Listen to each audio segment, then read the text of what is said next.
All right, welcome everybody to this week's NewsNow podcast. We've got a returning partner in crime for this show, and Andrew Smith, chair of the fundraising committee for the Take It to the Finish campaign for West Lincoln Memorial Hospital, which, as of yesterday, entered the public phase, and glad to say the final phase of fundraising for the build. That's There's correct. ongoing, I'm sure, through foundation and such, but for the build, we're getting near the stretch, if not in the stretch. But maybe you could just outline what that means. Sure. Yep. So the Take It to the Finish campaign is our campaign for the new build at West Lincoln Memorial Hospital. And as of yesterday, I mean, it's been a campaign that's been ongoing now for about 4 or 5 months in the quiet phase. And that's normally what we do to raise some money, get some momentum in the community, and then we go out with the public launch. And that's really what happened yesterday. So yesterday we brought in, we had speakers from HHS, from the Hospital Foundation. I gave an update from the fundraising campaign, which I'll touch on in just a little bit. And we had some of the local dignitaries, the mayors, Regional Chair Jim Bradley spoke as well, because they've all been part of this campaign, and the municipality. Everybody's in, yeah. It is, and which is great to see. I think to we've got a local share for West Lincoln Memorial Hospital of $50 million, and that's a large amount of money to raise in this community. So with the a partnership with local government, as well as a lot of the generosity in the community, it's turned out to be a very successful story. So you started to mention about let's say financial positioning, for lack of a better term, but maybe if you could just outline the numbers, what's been achieved in the quiet phase, and I believe you said that was 5 to 6 months for that, but just outline where things are at. Sure. So if we look at the funding that has been provided to the hospital to date, we've got a fundraising campaign that was actually kicked off about 20 years ago, prior to the hospital project getting delayed and then deferred. And that's about $10.4 million currently with the foundation that will go to the new hospital. We have a partnership with the 3 municipalities, Lincoln, West Lincoln, and Grimsby, as well as the region of Niagara, where they are collectively going to provide $32.1 million.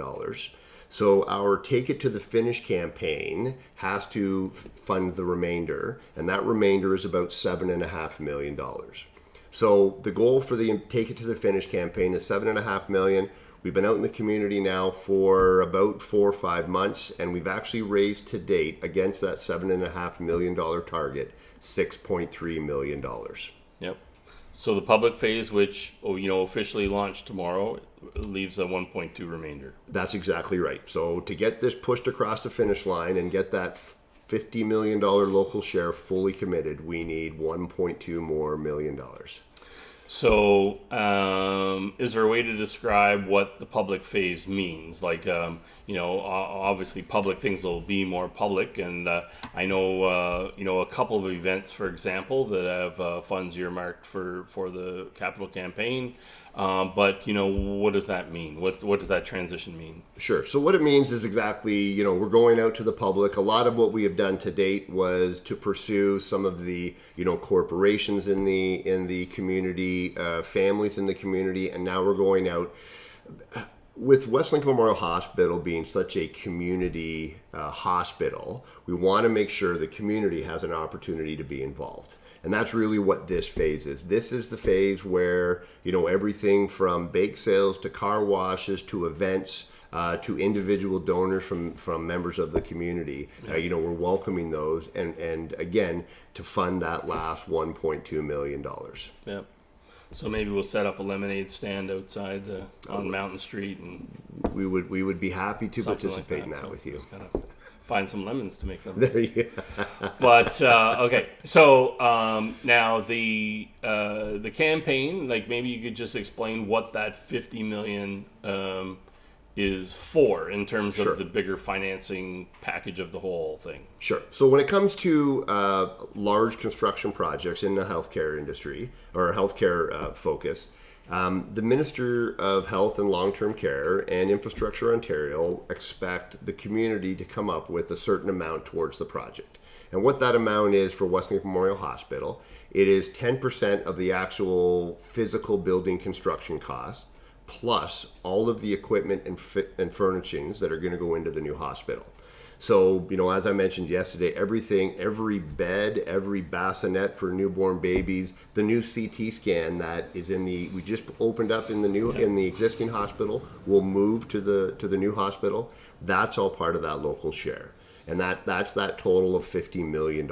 And some of the existing infrastructure that's there now, because initially the figure was 60, but they, on purpose with calculations, you plan for the worst and hope for the best kind of thing. Yep. And that's kind of what materialized there, right? Because the initial ask or the initial plan was 60, and once they did the detailed inventory of equipment and other things in the hospital, like the CT you mentioned, had enough value that it brought the target down from 60 to 50. That's exactly right. So part of when they first gave us that estimate, it was largely if we had to replace all the equipment in the hospital, that's where the larger number comes from. And then through that detailed inventory, they identify a lot of the equipment that will make a transition into the hospital, and that's what's reduced that $50 million. And part of the $50 million, and that was great news. it was. I mean, we were looking at the potential of a much bigger fundraiser. So when longer and. Yeah, and it de-risks the entire project when, that's... But, I mean, the reality is, in this community, it's money that, because this is equipment that over the years we've purchased, which largely was funded through foundation fundraising. So it's really money the community has already given to the foundation to purchase equipment. And to me, it's a testament of how effective the community's been in supporting the hospital to keep a lot of this equipment current. So the beauty of it is there's a lot of equipment there that we can move and continue to use. And maybe it's got a 3-year or a 5-year life cycle left in it, but we can continue to use it to the end of the life cycle, and then we'll work to do what we've always done, which is fundraise to replace that information as it is end of life or as new technologies come to market that might, warrant replacement. Yep. So, the quiet phase was clearly intensely successful. It was. Maybe you could just give an overview of the response, comments, just how things evolved. Yep. No, we've had so we started out with one of the first steps in that quiet phase is actually pursuing donations from the hospital family. So that is the board of directors, the foundation board members, the campaign team, the medical staff, and the doctors, et cetera, at the hospital. And that aspect of it was very well subscribed to, a lot of success there. And actually, we did better than we thought we would with that group. So again, it's that those of us who were directly... But honestly, from what I recall, almost every level has overperformed. Right? That's correct. And it doesn't shock you or I because we've been involved for so many years, but people always deliver for the hospital. They just do. Yep. It's what do you need? You tell me what you need, and I'll tell you what I can do. Yeah, we'll find a way to make it happen, right? And I think that's truer. It's never been truer than today with the hospital. It's a cornerstone institution in the community, and I think everybody. It's been such a long story, and there's been so many ups and downs with it, and now everybody wants to be part of this. Everybody wants to say, I helped get this done, right? And I mentioned I did a radio interview yesterday, and I mentioned this is the community that never said quit, right? And you've got the Build and Save committee out there that's done a ton of work to keep this front and center, to not let it kind of fall to a back burner and disappear into oblivion here. But we need a hospital, and the community deserves it. So everybody wants to rally behind it, and that's what we've seen. We've seen the energy, the commitment in the community has been fantastic, and it has surpassed what we thought it would be, which is a great story. And we've had a couple of families in Niagara or in West Niagara that have really stepped up to fund this. And you're going to hear more about those stories as we go and we profile some of these large donors who have just, greatly appreciated. They've stepped up to the cause here. Yep. And I know, like from hearing one of the speakers yesterday, some of the people are doing these things because they've had a personal stake, a personal direct effect family help or direct personal help.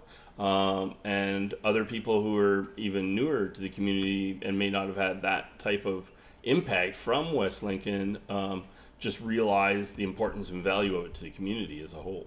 Yeah, we heard from two families yesterday, PJ Vermeer and the Vermeer family, who were donors in that original Investing Life campaign, and we've heard from Gabe DeSantis Homes, who and both the stories there had that vein to them. They're Direct impacts. Exactly. They both experienced or had a positive experience at the hospital. Both families had, and the stories ended well, but they didn't always start well. Potentially right? tragic. Yes. Exactly. When you come to and obviously that's part of what we play, but they were touched by it. They appreciated it, and so I say it's an easy ask to go to somebody who has had that positive experience, and these are two families that went kind of above and beyond when it comes to supporting the hospital. Yeah, and they certainly stepped up in major ways. Exactly, and we certainly appreciate it, and we really they've stepped up as leaders in the community to ensure this happens. Yep. So where we're at today, is there, not looking for you to forecast the future, but and we'll get to a simple outline of the tender process just to get that sort of in the mix, which isn't necessarily your domain, but it was discussed as part of the programming yesterday. But is there a way to characterize or what's on the horizon with this public phase? And is there any kind of a goal? Like, would you hope to have things firmed up by April or May next year? Like, when we'll get to the shovel in the ground part, but is there a goal on the 1.2? Yeah, so clearly we want to get it done as quickly as possible Sure. to get that kind of put behind us, and then there's a lot. The foundation work will be ongoing as far as continuing to look at new equipment, new programs. Yep, those things are annual. Yeah, exactly, and I think one of the wish list. Yeah, and one of the objectives we have is if it's a service that we think would be a good service to offer at this hospital, we want to make sure we can provide the equipment to make it happen. We don't want the equipment to be the hurdle that prevents something. So, Sure. And again, historically, we've been very successful at that because of the support of the community. So as far as this fundraiser goals, it's as soon as possible, but certainly I would like to see it done well before we get the shovel in the ground, which is kind of the next spring timeframe. So over the course of the next, So maybe just just touch on that. Sure. The 3 firm shortlist has been struck. That's correct. They're in the process of designing their potential offerings. Correct. That closes, I want to say, early to mid-December. Mid-December is when the RFPs are due for, and then there's a review process after that. Yeah. And then sometime early in 2022, an awarding of a contract with an eye to construction starting as West Lincoln Mayor Dave Bilsma said, give me a shovel or hand me a shovel. I'm ready to go. But early June or even May is honestly hoped for next year. I know there's been local conversation with the infrastructure minister, who sat in that very chair when she was in town to announce a Peach King Arena expansion program, and I asked her the same thing. There's a lot of interest here in seeing everything being as expedited as possible because we've already been waiting for 2 decades. Well, save us a month, would you? That kind of thing. So anyway, those oars are in the water, and that is the ultimate goal to. Yeah, so our goal is to have construction start, I'm going to say spring to early summer next year, which is that May-June timeframe. And there is a lot of pressure. But that doesn't really affect the fundraising, right? If the fundraising needs to go on until August, then that's okay. That's correct. So as far as how the payment for that local share amount, which the fundraising is obviously part of, that's not actually due until substantial completion, which is kind of that late 2024, early 2025 timeframe. And then that's how, so part of that period between when those RFPs are opened and awarded and construction starts, one of the responsibilities of the consortium is to line up financing because they finance the construction of the project. And that's part of that role of the consortium: design, build, and finance. Yep. Yeah. So is there any, is there any information regarding the fundraising, because that's our main focus today, that you want the public to be aware of that we might not have touched on? Sure. I don't think there's anything. If you want to get more of an overview of the Investing in Life / Take It to the Finish campaign, so the campaign that's going on now, I'd suggest you go to the foundation website. We have a lot of literature. We have the case for support. We've got some videos.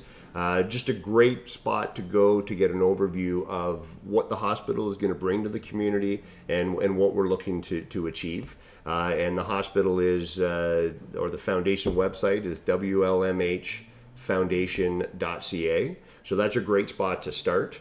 And from there, if you've got ideas around fundraising, we're looking for those community events. I know, one of the unique problems, I guess, that COVID has presented to fundraising is a lot of those events aren't really operating the way they would have been in it's difficult to have formals and to have big fundraisers. So this fundraising campaign has taken a little bit of a different slant to it. I'm sure. Yep. So this isn't going to be something where we're going to have, certainly between now and the end of the year, any big events to fundraise for. But we're certainly looking for, if you're interested in making a pledge to the to the Take It to the Finish campaign, please visit the website and pledge forms are there, or you can call the foundation office. Very good. All right. Well, thanks very much for your time once again. Thank you. And hopefully the next time we're doing this, you can say, hey, we're at the finish line. It's not taken to the finish. We're at the finish. I hope we're doing this live with shovels in our hand down at the hospital to get this done. We'll be doing that live, all right. Yeah. Anyway, thanks for coming in. Appreciate it. Thanks, Mike. Thanks for watching, everybody.